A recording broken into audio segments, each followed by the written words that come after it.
Well, it will be a time to remember those lost to domestic violence in Michigan. The Domestic Violence Action Network of Kent County is hosting the vigil in hopes of raising awareness and uniting the community. Director Micah Johnston and organizer Gabrielle Denai are here to talk more about the impact they are hoping to make. Thank you both for being here with us. So let's first talk more about this memorial vigil. Their light lives on. Yeah, so that's our theme this year. And so each year, DVAN hosts a memorial vigil to honor the lives of all those who have died because of domestic violence in the state of Michigan. And so this year, we estimate that at least 60 people lost their lives because of domestic violence. And so we will honor them on October 6th at 6 p.m. at GVSU's Eberhardt Center in downtown Grand Rapids. We'll be joined by Carol Glanville, the state representative, and hear poems written by survivors. We'll support families who have lost loved ones. And after the presentation, we'll process next door to the Blue Bridge, where we will read the name of each person who died this year in Michigan. Oh, okay. You know, Micah, you said this vigil is both a remembrance and a call to action. Talk more about that.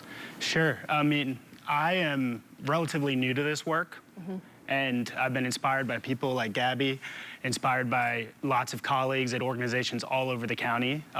And once you have your eyes open to what domestic violence does, the people who die, the families that are broken, it's hard not to want to do something about it. And so this vigil is an opportunity to open your eyes. Gabby, talk more about the work DVAN is doing right now. It works with, local nonprofits, governmental agencies, business leaders.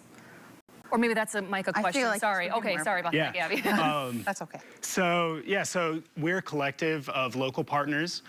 We work with nonprofits, government agencies, like you said. And so the work we're doing right now, in 2024, we launched the Domestic Violence Court Program, which is housed at the 61st and 62B district courts. These specialized courts hold offenders more accountable and provide a holistic response to the multiple factors that affect domestic violence. Additionally, next year, DVAN is partnering with Safe Haven Ministries, GRPD, and the YWCA to launch a high-risk domestic violence team where a multidisciplinary team of advocates and law enforcement professionals will be basically trained and equipped to identify the most lethal cases of domestic violence and provide survivors with immediate and life-saving support. So a lot of work happening. Yeah.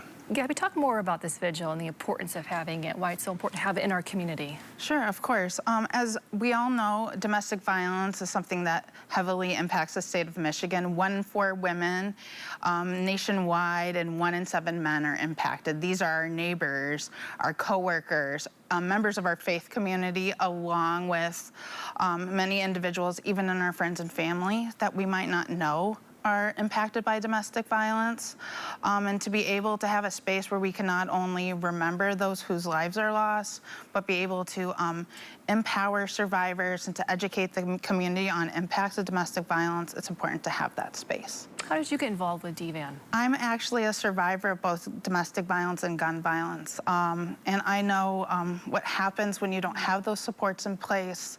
And I know the impacts domestic violence and gun violence can have on yourself and in your family and in your communities. And I wanted to be able to be a part of a community change, to be able to make the world and even West Michigan a better place for those impacted by intimate partner violence. Yeah, thank you for everything that you're doing. Of course.